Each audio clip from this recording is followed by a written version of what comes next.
سيادة وسادة، أهلا بكم في هذه الحلقة المسجلة من نبض البلد. في هذه الحلقة يسرني أن أرحب بالسفير الأمريكي في الأردن السيد هنري ووستر. مساء الخير، أهلا بك في نبض البلد وأهلا بك في قناة رؤيا. سنقسم حلقة الليلة إلى 3 محاور. في المحور الأول سنبحث في الملف الأردني المحلي، وفي المحور الثاني سنبحث الملفات الإقليمية، أما في المحور الثالث فسنبحث الملفات الدولية.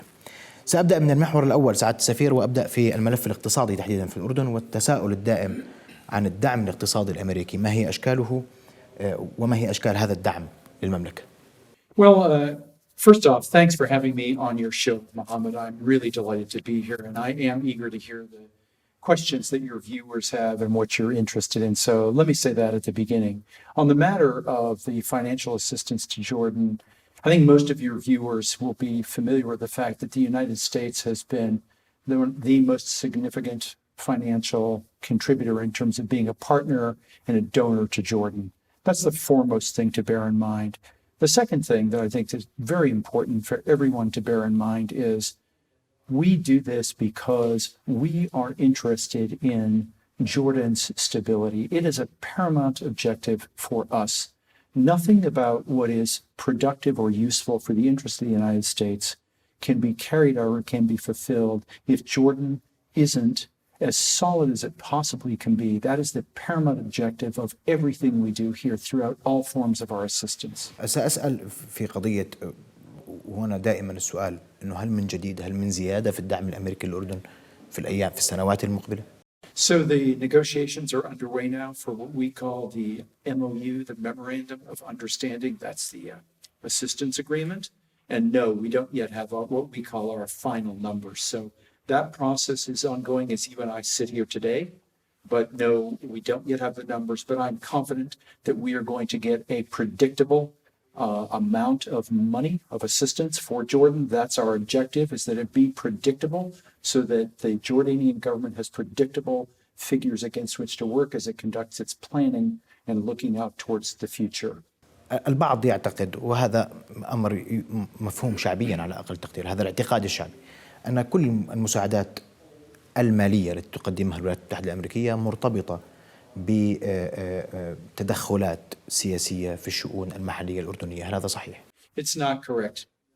That's where these kinds of relationships, or the people who observe them, that's where things go awry. They go off a bit, because it's natural that people think that there are some sort of voodoo type activities that take place, when the truth is, frankly, much simpler than that.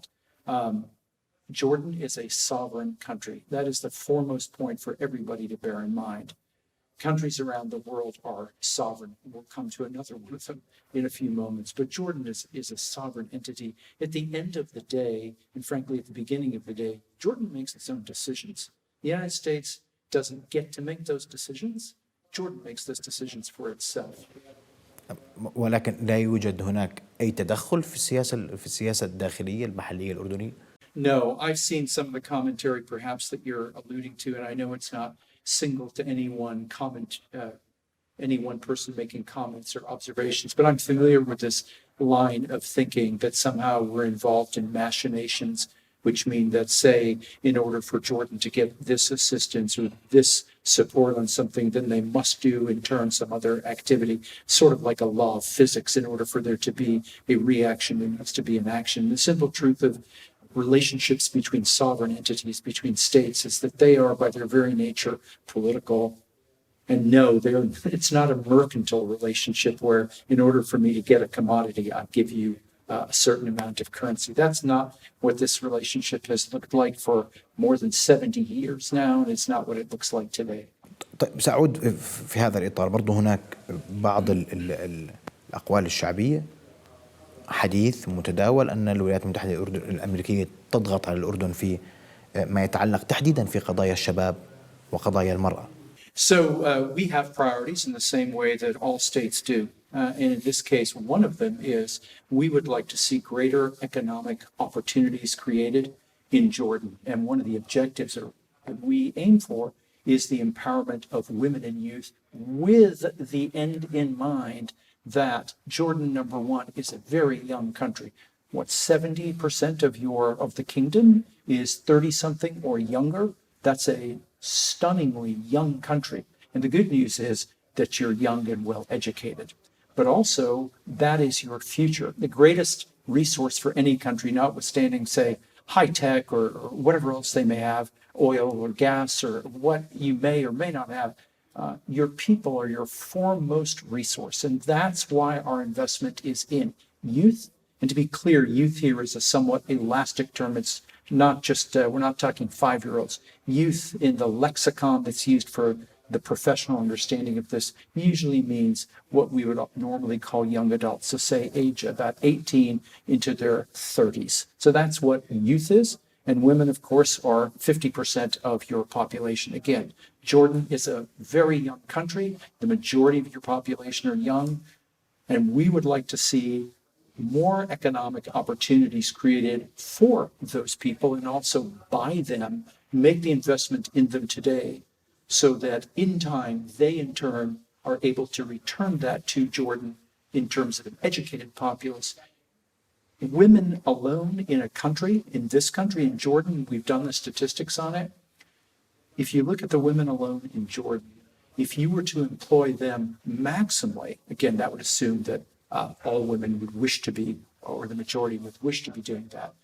You're looking at a difference in your GDP of about $8 billion in a year. It's an extraordinary figure. So that's the rationale behind why we look at women and youth. لكن التوصيف أيضا كان هناك توصيفات نيابية بأن هناك تحركات، هناك ضغط من السفارة الأمريكية لإقرار بعض التشريعات، تمرير بعض القوانين بما يخدم هذه الأمور، صحيح؟ Honestly, Mohammed, I have no idea what anyone is talking about, including you. I don't know what the Parliament is saying. I'm not sure what this is. So if you can be more explicit, please do. But this is news to me. I mean, I've heard the rumor, but the notion of something that we're cooking up behind people's backs or twisting someone's arms for some legislation or whatever they're pointing to is a mystery to me. ولا تجري أي لقاءات ولا تجري أي ضغوطات لا على الحكومة ولا على برلمانيين لإقرار أي قوانين أو تمريرها. هذا ما أفهمه من كلامك.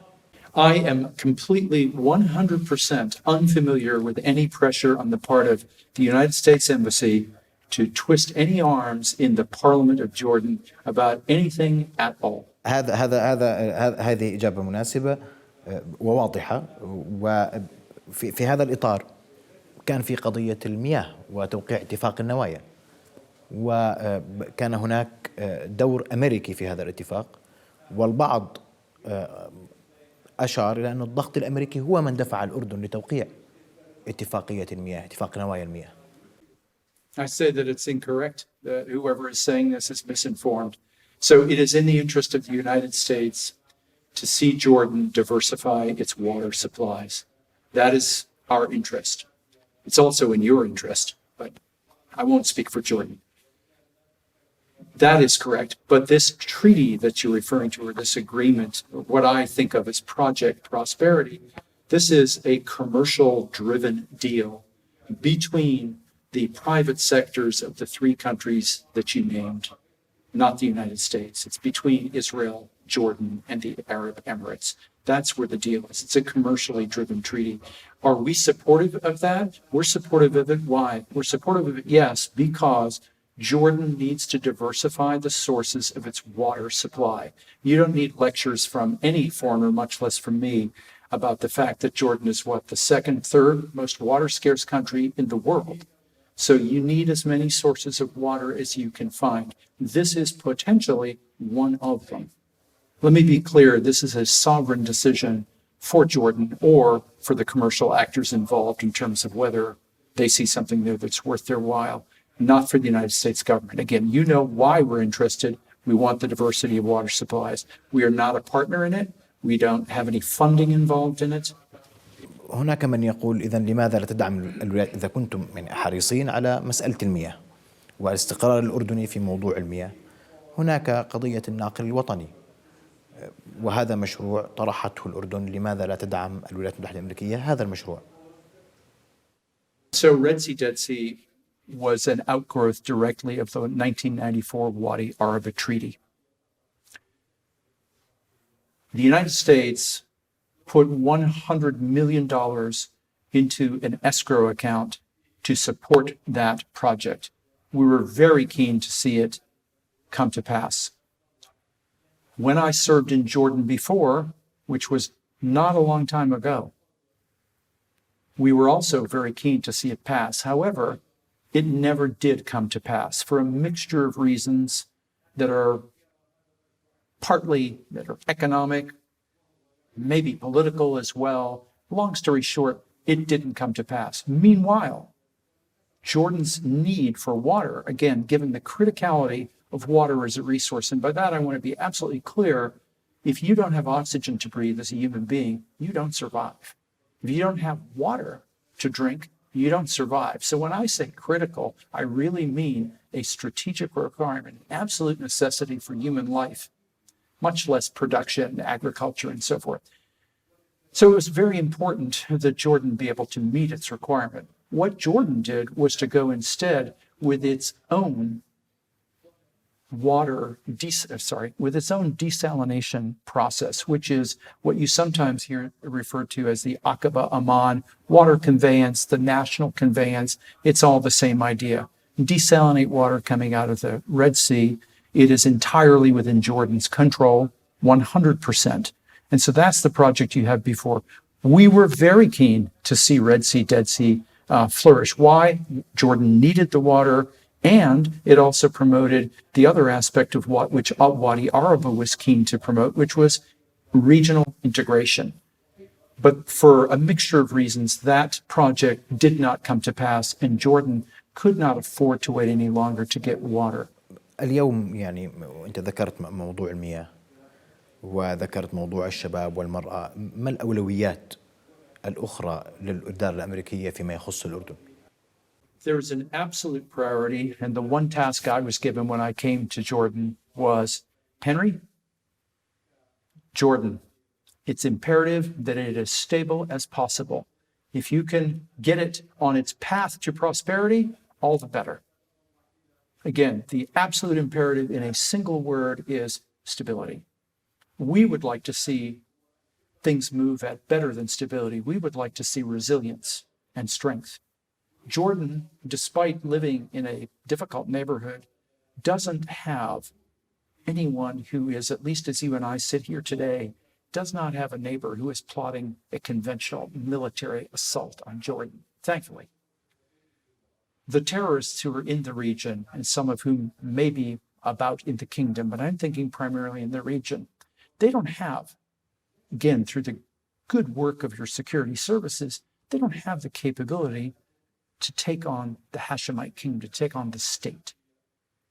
So you may ask yourself, as we do, well then what's the vulnerability?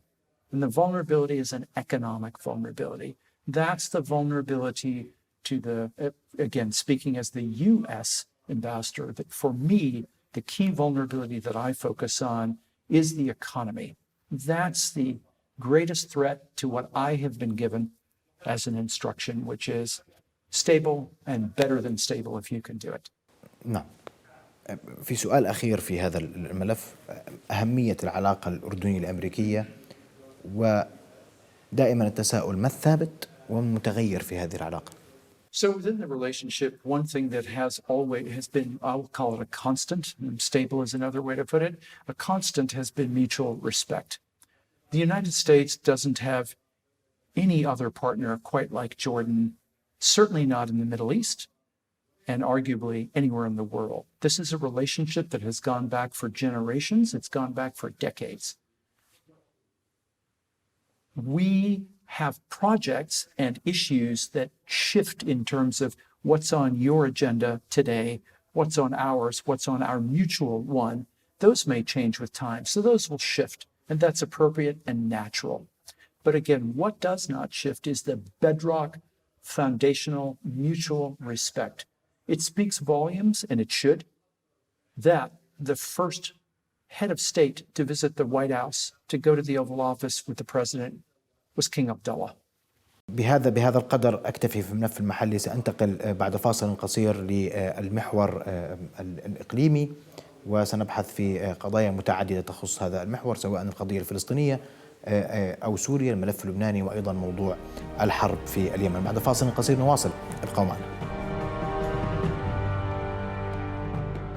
نواصل حوارنا وضيفنا الكريم. هذا المحور مخصص للملف الإقليمي، وسأبدأ من القضية الفلسطينية. وسعادة السفير، في هذا الموضوع هناك سؤالين إن صح التعبير في موضوع القضية الفلسطينية. الأول، من يتحمل اليوم من وجهة نظركم مسؤولية عدم تقدم عملية السلام؟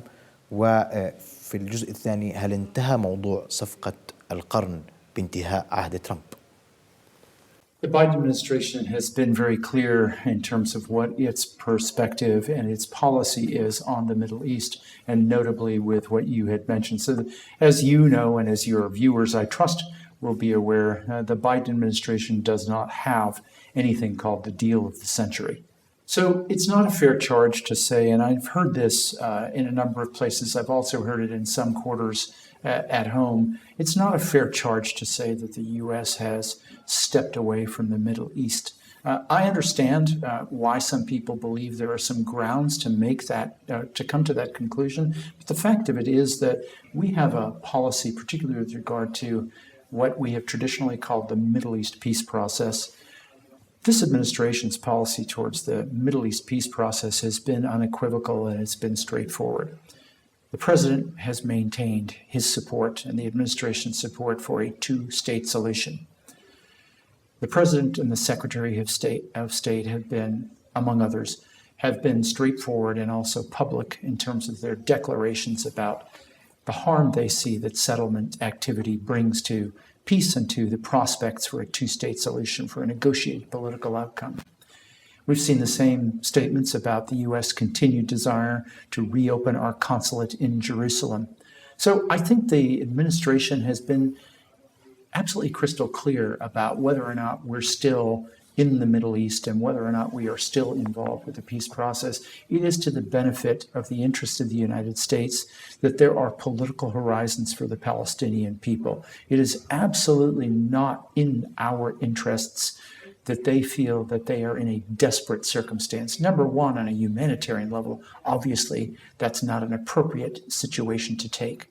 But stepping away from that for a moment in terms of how do you serve the interests of the United States, again, stepping just for a moment away from the objective human side of it, how do you serve those interests? Is it by imperiling the prospects for peace for an entire people? Is that going to serve our interests well? It is not, which is why you have seen the president and the secretary of state in particular make the statements that they have. And we haven't stopped with that position. That remains our stance in terms of our diplomacy on the Middle East peace process. لكن اليوم لا جديد في هذا الملف ولا ضغط أمريكي اتجاه هذا الملف كما شهدناه في أوقات سابقة. That's not true. Unfortunately, a fair bit of diplomacy, we often ascribe things that we don't see to intelligence activities. Fair. But it is also true of some amount of diplomacy, and it has been true through the ages. Not everything you see will be trumpeted in front of TV cameras or in newspaper headlines. So quiet diplomacy still has a place in U.S. diplomacy, including in the Middle East peace process. So that said, I would like to acknowledge, because I think it's a fair observation, I realize where I'm sitting and I realize who I'm talking to. And I don't mean just you, Mohammed, sitting here today. Yes, you, but also to the Jordanian people who I know have direct and personal connections into this situation and who in many cases are here because of the result of what had happened before years ago. I understand those things, and they are right, and you would be right if the question that you are posing is also about, haven't things not been as ideal as they should be? Isn't the situation with areas where we would wish it would be better? And you're absolutely right. Of course it is. Of course it is. The situation isn't what we as American diplomats would hope it was. We would love to see that there were political horizons that we didn't in 2022 need to be negotiating. But this is 2022, and this is the situation we're in. We would love to see different approaches to it. We'd love to have seen peace established a long time ago, but we haven't. So again, all I can offer you today, and more particularly to your viewers, is It is still the position of the United States that we aim for a negotiated political outcome. And a negotiated political outcome to the United States means a two-state solution. That remains the policy of the United States. I hope that's helpful. سأبقى في الملف الإقليمي، سأنتقل إلى الملف السوري. وأين تقرأ الولايات المتحدة الأمريكية اليوم الوضع في سوريا، وإلى أين يتجه هذا الوضع في سوريا؟ Of course, again, I'm once again mindful of where I'm sitting, because you and I are both sitting today as we speak only so many kilometers here, and even in Amman, we're sitting so many kilometers away from the Syrian border and from the conflict, and more particularly the effects of that conflict here. The most immediate one, of course, and the common one that's understood, is the huge inflow of refugees that Jordan has been an extraordinary host for years now over the course of the Syrian conflict. So I'd like to acknowledge that up front, because it is extraordinary, and I mean that in the truest sense of what the word means. I don't know what that would look like in my country if you were to put the same proportion of refugees into the United States, or for that matter, any other country on this earth. So again, huge thanks to Jordan for the remarkable work that you have done as a people and as a government. On the matter of the conflict and where it's going, similar to what we just spoke about a moment ago with the Palestinian-Israeli situation, likewise here, what sort of an outcome are we going to be looking for in Syria? The only feasible, the only durable outcome to the Syria conflict is a negotiated political outcome. It can't be solved with bombs. It can't be solved with guns. You can win a battle with those instruments, but you can't secure the peace in that way. That will need to come from other sources. In the meantime, and I need to be very clear about this, we have not changed any of our posture in terms of normalization vis-a-vis the Assad regime. There is no normalization for the United States and for US policy with the Assad regime. That moment can come once there is a negotiated political solution. But until that time, no. We remain the largest and have remained the largest humanitarian contributor to Syria, given the devastation of the conflict and its effects on Syria, on the Syrian people, and on the outflow of refugees to countries, for instance, to Jordan, also into Turkey and into other countries. Lebanon comes to mind too. والعقوبات ستبقى قائمة على سوريا وفق ما أفهم من إجابتك. Yes, the sanctions remain in place. There has been no diminution of U.S. sanctions with regard to the Assad regime. Again, we do not support any so-called normalization with Assad. سأبقى في الملف الإقليمي وتحديدا لبنان، وأنت ذكرت لبنان تعاني من أزمة اللجوء السوري أيضا، ولكن لبنان اليوم تعيش حالة مختلفة اقتصاديا سياسيا في كافة الجوانب. وجهة نظركم لما يحدث في لبنان، وإلى أين تسير الأمور أيضا في لبنان؟ So we've watched with concern. First off, I'm sorry, I should say, of course, I'm not the ambassador to Lebanon, so I need to make sure we're all clear about where my mandate is and is not.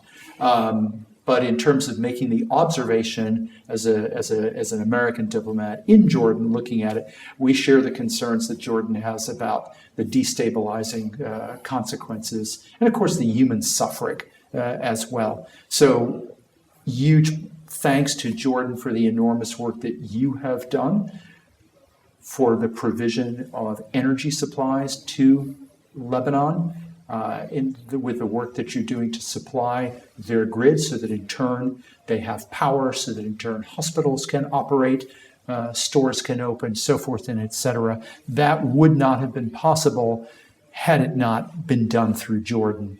And so the US government recognizes, of course, those grids, power lines move through Syria. But because our foremost objective here is we want to ensure that the Lebanese people do not have to suffer unnecessarily. And also, this is something that is good for Jordan's economy, that this moves through Syria and goes to Lebanon. I want to be clear, though, that even in this circumstance, no sanctions were altered to make this happen. No sanctions were lifted, no sanctions were changed. There were other ways that this was made to work, but no sanctions were dropped by the United States. أيضا في الملف الإقليمي هناك قضية الحرب على اليمن وما يحدث في اليمن اليوم. هل تقرؤون نهاية قريبة لما يحدث في اليمن؟ هل الأمور تتطور في اليمن؟ هل هناك أي تدخلات أمريكية لوقف ما يحدث في اليمن؟ First observation I would make is the moment the Biden administration came into power, almost literally on their first day as a new administration, one of the first acts they did was to appoint a special envoy for Yemen, which was remarkable. They made that a priority and announced it in the very first days. So we have a special envoy for Yemen. He comes through Amman periodically. We have consultations that we do here with the Jordanian government about it. And of course, he does them down in Yemen and in countries surrounding Yemen as well. It's a terrible humanitarian crisis. That's self-evident. The Jordanian people certainly know that, and I think many people around the world likewise see it. We would have, in fact, Mohammed, today we would have had our special envoy here, but unfortunately he became ill and had to delay his travel. But this is very much in our mind in terms of Middle East policy, and we, of course, are also awake to the effects that the instability there, beyond the human crisis, the humanitarian need, has had in the Gulf countries. نعم. سأكتفي بهذا القدر في الملف الإقليمي وسأنتقل إلى المحور الأخير وسيكون حديثنا حول الملف الدولي وتحديدا سأبدأ في ملف ما حدث في أوكرانيا وهناك كثير من التساؤلات حول الموقف الأمريكي إزاء ما يحدث هناك. بعد فاصل قصير مشاهدينا سنواصل حوارنا وسننتقل إلى الملف الإقليمي. ابقوا معنا. أهلا بكم إذن في محورنا الأخير حديثنا حول الملف الدولي وسأبدأ من الأزمة الأوكرانية. وسعادة السفير، السؤال اليوم رأيكم بما يحدث في أوكرانيا بين روسيا وأوكرانيا. Well, Mohammed, it's important to establish some first principles here, and then we can talk about the consequences or effects of that. So let's establish some of the grounding principles here. This is a war of choice by President Putin. He has chosen to make war. It's a war of aggression. There is one aggressor here, and it is Russia. And in particular, it is President Putin. He made this choice, and you are seeing what we are seeing. لكن البعض يقول أن الولايات المتحدة الأمريكية شجعت أوكرانيا على دخول هذه الحرب وتخلت عنها. صحيح؟ I say, Mohammed, that is a false comparison. It's also baiting. It's a false comparison because, I mean, let's think about this for a second, and I would ask viewers to give it a think too. So we're all seeing the same things. We have access to the same information that's out there, notwithstanding elements of propaganda, but we can come to that in a moment. Ukraine had not attacked Russia. It was not posing an imminent or direct threat to Russia. Beyond that, if we want to go to the next order thinking, which typically we will see the Russian propaganda machine using, and it's like-minded folks, and you alluded to it here, the notion of enlargement of NATO was a threat. This is, I served several times in Russia. I have an extraordinary respect for the Russian people, for a remarkable culture and history, astonishing music, remarkable literature, extraordinary contributions to the world of culture. Plus, I just enjoyed many of my times there and experiences, also having been a student of Russia and of Russian language. So it's important to understand that I don't see this as a situation where we take President Putin and those who would join him, and then we smear the entire, 11 time zones of the Russian Federation with this. That's not appropriate. It's also not professional in terms of a diplomatic observation. But President Putin did make this choice. He knew well and full that Ukraine had not used its territory and space to launch attacks or to allow others to launch attacks or operations against the Russian state, nor to attack the security, nor the sovereignty, nor the people, or the resources of the Russian state. But instead, he chose to make this move. As I said at the beginning, it's important to establish first principles and to be grounded in those, because if you get the first principle wrong, it's like a mathematical equation. Once you get your first factors wrong, the sum, of course, is going to come out incorrectly. So in this case, it's an appalling situation that we are watching unfold. It's an appalling act of aggression. It's a violation of international normative standards. It's a violation of the principles that were established by the civilized world after the Second World War. And we have fought and bled through generations, including the Russian people, extraordinarily, for exactly these principles, which now, perversely, they are assaulting. So to me, as a student of history and of Russia, I find it flabbergasting. I find it tragic. And of course, there are the human consequences of the suffering. The attacking of civilians, deliberate. The targeting of civilian infrastructure, deliberate. I realize there are collateral damages in every war, but nonetheless, we are seeing a record here that makes pretty clear that notwithstanding what Clausewitz, the military theorist, called the friction of war, notwithstanding human foibles and mistakes, we're seeing a deliberate, systematic targeting of critical infrastructure, and critical infrastructure often includes people. Bridges, homes, hospitals. These things are not targets, and they never have been targets as understood by the international laws of warfare. And for maybe members of the audience who might not realize there are such conventions and there are such things, there are in fact such things. And that's why we have war crimes, and we have war crimes tribunals, and we have accountability, because in fact there are such things. التدخل الأمريكي واضح على لسان الإدارة الأمريكية أن لا تدخل عسكري أمريكي في أوكرانيا، ولكن على الجانب الآخر الجانب الروسي يقول ما الفرق بين ما تقوم به روسيا تجاه أوكرانيا اليوم وما قامت به الولايات المتحدة الأمريكية تجاه أفغانستان والعراق؟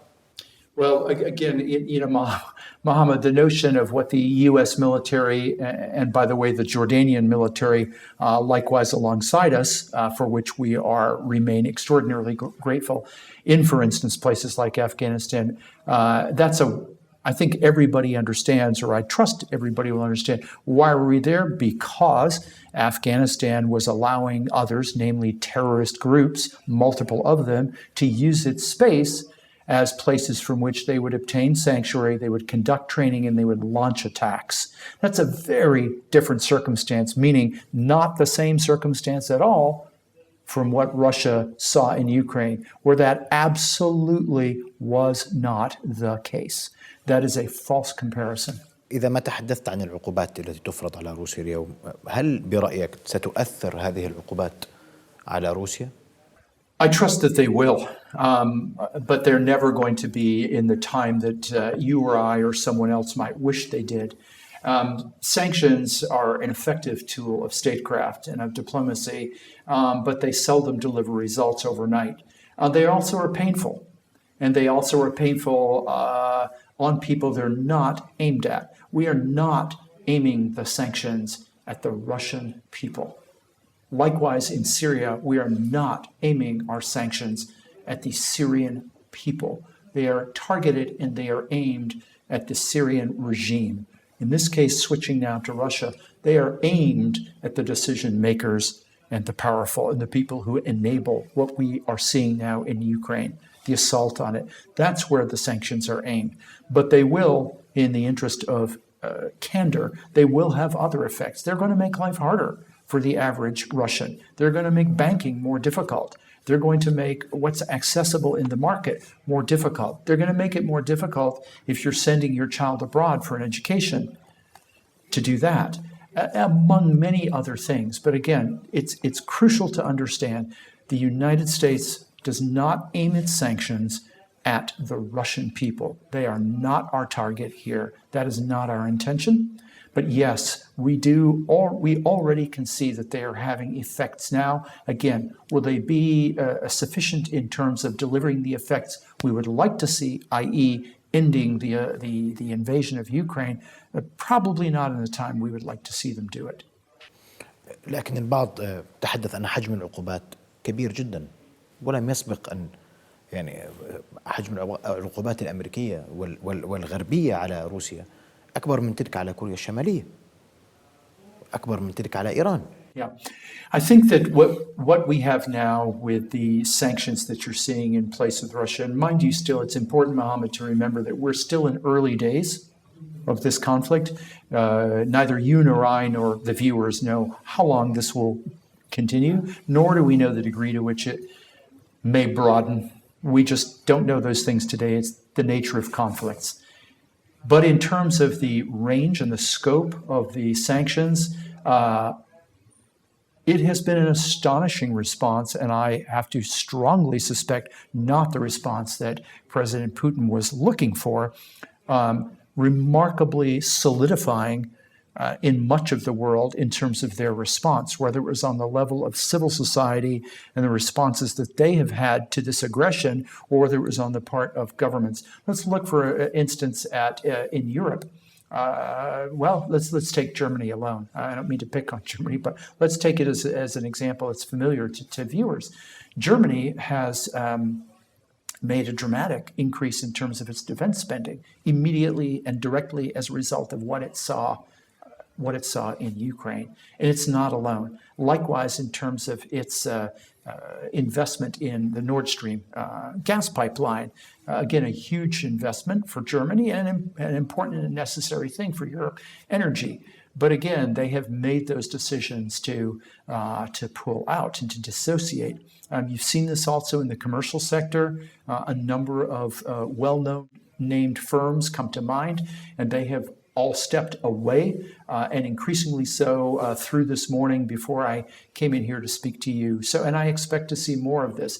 People are lining up on the right side of history. They're lining up on the right side of where nations, in terms of normative standards of behavior between nations, where we need to be as a community of nations, as a people and as a collection of states now in the 21st century, who believe that it is, in fact, legitimate, that as a sovereign entity, we mentioned that before in terms of some of the allegations that you mentioned about meddling or in affairs here. And I said Jordan is a sovereign entity, and sovereign entities make their own decisions and their own choices. They take into account whatever variables they take into account, but it is the very essence of what it means to be sovereign that you make the choices, you make the decisions. And that's what you are seeing as a solidifying of that concept now in Europe in response to the fact that a country, Ukraine, was making sovereign choices about where it would associate, who it would associate with, what ideals it would follow, and where it saw its future. And its neighbor said, you can't make those choices. في ذات الإطار القلق عالميا والقلق عربيا وأردنيا اليوم من أن العالم لم يتعافى بعد من أزمة اقتصادية من جائحة كورونا، واليوم هناك أزمة حرب، وهذه الأزمة شكلت ضغطا كبيرا على أسواق المال، على أسواق النفط، وأيضا على الغذاء العالمي. هل أمريكا مستعدة لتحمل كل هذه النتائج من العقوبات على روسيا؟ Mohammed, I would be misleading you if I said that we have a plan to resolve all problems worldwide. I think that would be a stretch. But the fact is, of course, we want to work with everyone, most particularly our partners and our allies, to ensure that we link arms and we link hands and we remain unified. This is a crisis. This is perhaps the most significant crisis of our lifetimes, yours and mine and all the viewers who are out here, particularly if this conflict expands. And that would be the notion of a land war on the European continent, again engulfing, is I'd like to say unthinkable. Unfortunately, we're seeing now that perhaps it's not so unthinkable. هل ستقومون بالضغط على منظمة أوبك مثلا لزيادة إنتاجها من النفط؟ كون النفط ارتفع إلى أرقام قياسية. So you saw the actions that the Washington took in recent hours or in the past day in terms of what the decision we made, and you saw also that we held off making that until we determined we had to do it, which was to also cut ourselves off from the supply of Russian oil. So in the United States now, much less anywhere else, in the United States, gasoline prices are going to go up. Oil heating, and we have winters, as you know, in some parts of the states that can be pretty cold. Those prices are going to go up. And that means that notwithstanding the solidarity or the admiration any person, whether they're in the United States or they're your viewers or wherever else they may be in the world, they may have for President Zelensky and the Ukrainian people defending their territorial integrity and their sovereignty, defending their land and their homes. Notwithstanding that, there is going to be a price, and we're all going to feel the price of defending and supporting these principles. And that brings us to a next order question, which is, what is the price that we, as civilized nations who believe that other nations should behave within a civilized set of norms and rules, what's the price we're willing to pay for that? How much are we willing to pay? Because it's going to be painful. Some places will feel the pinch more, and some places won't feel it so much. But everybody is going to feel it. And so this is going to engender, of course, especially if this conflict prolongs, it's going to engender a debate and hard thinking about all those issues. So the degree to which the United States can ameliorate those painful pinches, as I called them, around the world, well, time will tell, we'll see. We will, of course, focus, as I mentioned a moment ago, we will, of course, focus on our partners and our allies to ensure that together, that we will stand together. By the way, something that President Biden said to King Abdullah when the king was on his visit to the White House last summer was exactly that. The first words out of the president's mouth, you have stood with us always, and we in turn will stand with you. And that speaks volumes. اسمح لي بس المقارنة الشعبية اليوم. الأردنيون بيشوفوا إنه والله أخذنا قراراً واضحاً بعقوبات شديدة على روسيا وبكم كبير من العقوبات في ظرف أيام، بينما في دول أخرى لا تحظى بذات القدر من العقوبات أو لا تحظى بأي عقوبات، ومثال الكيان الإسرائيلي وهو يرتكب في ذات من وجهة نظر الأردنية ومن وجهة نظر الشعب الأردني أنها ترتكب ذات المجازر وذات الأعمال الإجرامية تجاه الفلسطينيين. I don't know if you're familiar with the term variable geometry, but variable geometry means what I do to achieve my objective with this variable may not be the same thing I do to achieve the same objective with another variable. So that's the truthful answer to you about that. So I know that looking at the playing field, if you say, well, wait a minute, we're doing this, why is the person next to me or the state next to me not doing exactly the same thing? I can't ask, it would be straining credulity for me to say, trust me, Mohammed, but I will assure you as a professional diplomat that there are different ways to achieve the same outcomes. No one gets out of this for free. سأسأل سؤال أخير لأنه وهو أيضا مرتبط بذات الملف وهو موضوع الإيراني، وهناك مباحثات تجري الآن والجميع ينظر وينتظر نتائج ما سيحدث مع إيران. وجهة نظرك في هذا الموضوع؟ I worked on the Iranian file in past assignments, but now it's somewhat removed from me. So again, I see what you see, but what I understand from the colleagues who are involved in these negotiations, I'm thinking primarily of the Vienna talks, right? We're talking about the same thing. They're hopeful, and not just in the sense that diplomats by their nature need to be to do their jobs, but there has been more progress made than we might have considered possible maybe a few weeks ago. So by no means is it resolved now. We still need clarity. We need more clarity from the Iranians about particular sets of issues. The Iranians know exactly what those issues are because we've both talked about exactly what they are. So there's no mystery here, but I don't, as we sit here today, I don't have the answers to those questions. سعد السفير، بدي أشكرك على حضورك معنا الليلة، وشكرا جزيلا لوجودك ولإجابتك على كل هذه الأسئلة. شكرا جزيلا لك. Hey, Mohammed, honestly, it's been great, and I mean that with utmost sincerity. As I think you know, this is my second assignment here in Jordan. I have been in Jordan over the course of happy times in my own life and over the course of deaths in my own family. I have had Jordanians support me and my family in our most difficult times. And I have been happy to be with Jordanian friends and colleagues in some of both in their difficult times as well as in their happy times, weddings and funerals as well. And for the rest of my life, Jordan will always have an extraordinarily special part of me because I will have spent more years of my life and in my diplomatic life in Jordan than I have spent anywhere else, including through several assignments in Russia. So please understand that.